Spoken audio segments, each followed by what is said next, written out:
সাহিত্য হলো মানুষের মননশীলতা ও সৃজনশীলতার এক অপরিহার্য প্রকাশভঙ্গি, যা ভাষার মাধ্যমে চিন্তা, অনুভূতি ও অভিজ্ঞতার প্রকাশ ঘটায়।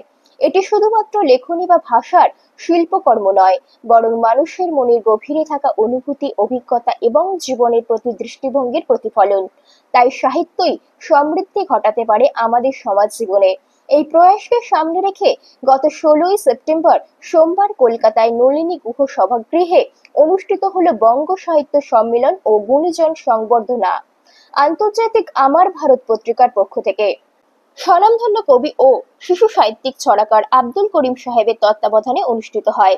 এই অনুষ্ঠানে উপস্থিত ছিলেন স্বনামধন্য প্রখ্যাত লেখক, সাহিত্যিক, গবেষক উপাচার্য পবিত্র সরকার, সাহিত্যিক পৃথ্বীরাজ সেন, শক্তিপদ গঙ্গোপাধ্যায়, অরবিন্দ সরকার সহ বিশিষ্ট ব্যক্তিবর্গ। অনুষ্ঠানে পশ্চিমবঙ্গ, ভারতের বিভিন্ন রাজ্য থেকে এবং বাংলাদেশ সহ আন্তর্জাতিক স্তরের প্রায় 500 কবি, সাহিত্যিক, শিক্ষক, সাহিত্য সংগঠক ও বিভিন্ন স্তরে সমাজকর্মী উপস্থিত ছিলেন। অনুষ্ঠানে আগত সকলকেই বঙ্গরত্ন, সমাজবন্ধু সহ বিশেষ বিশেষ সম্মানায় সংবর্ধিত করা হয়। সমগ্র অনুষ্ঠানটি সাফল্যমণ্ডিত করে তুলতে শাকিল আহমেদ, সোহেল আহমেদ অনুষ্ঠান সমগ্র সর্বাঙ্গ সুন্দর হয়ে ওঠে। নাম এবং জীবন এবং পরিচয় থাকবে, যার বাঙালি কোনো না কোনো দিক থেকে গর্বের স্থান অধিকার করে দেশে বিদেশে। এটাতে নির্বাচনের ব্যাপারটা যেমন আছে, দায়িত্বশীল নির্বাচনের ব্যাপার, লেখাটাকে গুছিয়ে লেখার ব্যাপার। কারণ আপনারা জানেন দেশে বিদেশে বহু বাঙালি, তারা নানা ধরনের কাজ করছেন, অধ্যাপক হিসেবে, ডাক্তার হিসেবে, কর্মী হিসেবে, সমাজকর্মী হিসেবে, গবেষক হিসেবে, এই অন্যান্য কাজ করছেন, বিজ্ঞানী হিসেবে। এই খবরগুলো আমাদের কাছে অনুষ্ঠানটা মূলত বাঙালি বিশ্বকোষের অনুষ্ঠান, তার সঙ্গে আন্তর্জাতিক আমার ভারত পত্রিকার উন্মোচন অনুষ্ঠান।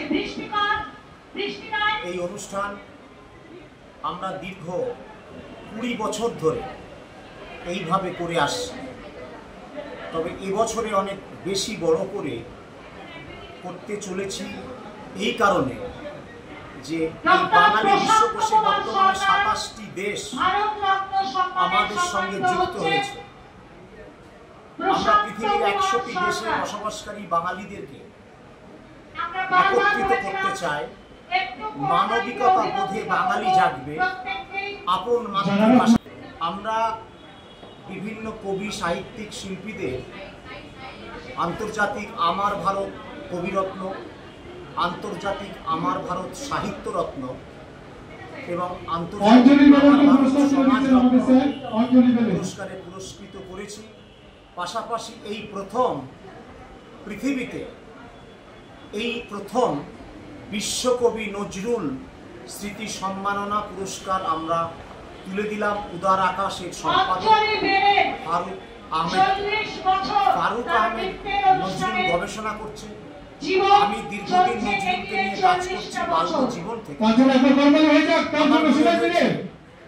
পৃথিবীতে হাজারো হাজার বিশ্বকবি আছে, যেটা ডক্টর পবিত্র সরকার বললেন আমার বক্তব্যের পরে। নজরুলকে আমরা বিশ্বকবি হিসেবে তুলে ধরতে চাই। জনমানসে শিশু বলে সকলে জানুক তিনি বিশ্বের অসহায়ের অসহায় কবি। তিনি বিশ্বের অসহায়, যারা অসহায়, অবদলিত, পদদলিত, সেই মানুষগুলো এক অসহায় কবি ছিলেন নজরুল। নজরুল হচ্ছে ভারতের স্বাধীনতার একটা অংশ। 460-70 জন আসবেন, তবে আমার মনে হয়েছে প্রায় এসে গেছেন। সংগঠনকে উৎসাহিত করতে, তারা যাতে এইরকম মানববন্ধনে আবদ্ধ হতে পারে, সম্প্রীতির বন্ধনে আবদ্ধ হতে পারে। শুধু ধর্ম সম্প্রদায় নয়, হিন্দু হিন্দুতে আজকে সমস্যা তৈরি হচ্ছে, মুসলমান মুসলমানে তৈরি হচ্ছে, খ্রিস্টান খ্রিস্টানে তৈরি হচ্ছে, জাতিগত ভেদ। এইটাকে আমরা বন্ধ করতে চাই। মানুষ মানুষের জন্য, সবার উপরে মানুষ শ্রেষ্ঠ, তাহার উপরে নাই। বলেছেন সেটা লিখেছেন কাব্যকাননে আমাদের ডক্টর যে করিবে আল্লাহর সেবা করো যদি মনে করহ মানব সেবা করো করিবে যতনে। তো আজকে সেই নবীর জন্মদিনের আজকের এই অনুষ্ঠান, আমি আশাবাদী বাস্তবে মানুষ মানুষের জন্য কাজ করুক এবং সেটা সাহিত্যের মধ্য দিয়ে ছড়িয়ে পড়ুক সারা বিশ্বে। আমি বাঙালি বিশ্বকোষের মুখ্য ব্যবস্থাপক এবং আন্তর্জাতিক বাংলা কথা সাহিত্য পত্রিকার সম্পাদক। ব্যুরো রিপোর্ট, জি লাইভ নিউজ।